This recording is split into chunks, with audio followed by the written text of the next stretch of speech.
McAnulty. Very much, Madam Speaker.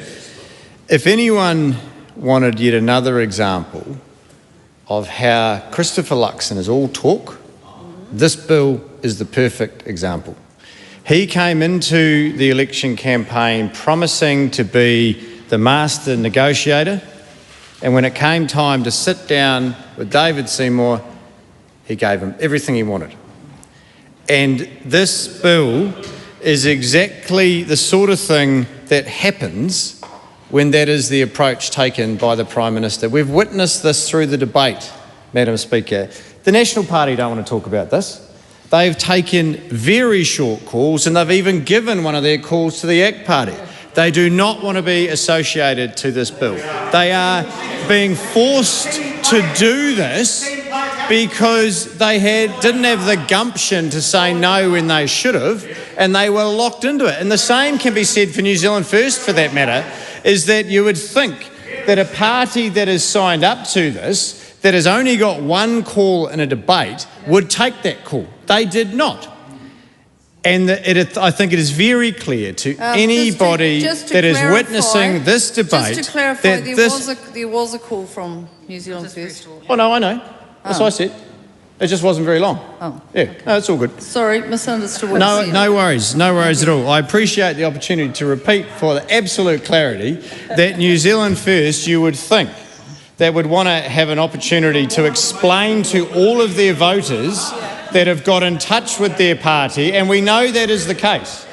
A large number of New Zealand First voters have got in touch with them and said, do not support the Regulatory Standards Bill because it is overreach, because there is quite possibly the largest proportion of people opposed to a bill through a select committee process ever, 98.7%.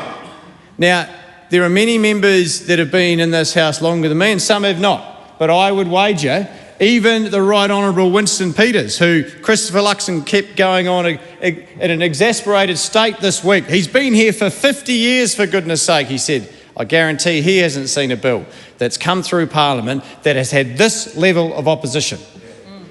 And you would think that given it's because of the National Party and because of New Zealand First that this bill is passing, that they would have the courtesy of explaining to New Zealanders why, and they don't. They don't want to know about it. They just want to do their cursory, customary comments and sit down, because they know deep down this bill is a dud.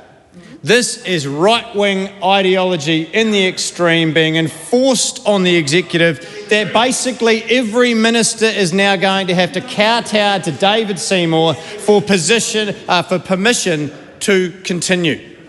Now, this is the bloke that portrays himself as the one that wants to find efficiencies in government and saving money, when this bill, the cost that it imposes will be as high as $60 million a year. And supposedly that is efficiency. The ministry, another pet project of David Seymour, the Ministry of Regulation, that wasn't needed in the first place, they've advised him that this bill isn't needed. But he doesn't care. He doesn't care because he knows better, and because he knows that he's got the National Party backed into a corner from day one, because Christopher Luxon didn't have the gumption to say, this is dumb, we're not going to do it. The master negotiator said, come one, come all, have all you like. As long as I'm Prime Minister, I don't care. And now we're stuck in this situation where we have to deal with this bill. New Zealand is a country that has a proud history of ensuring that society as a whole is considered when decisions are made. But now, all of a sudden, we are a country that is at the whim of David Seymour. This bill will be repealed within 100 days of the next government. That is absolutely ironclad, locked in. This is a temporary experiment of right-wing ideology that will not last the test of time. Like all other ideological burps, this will go down into the history of political science classes at university. That will be the legacy of this bill, because this will not last. This is dumb.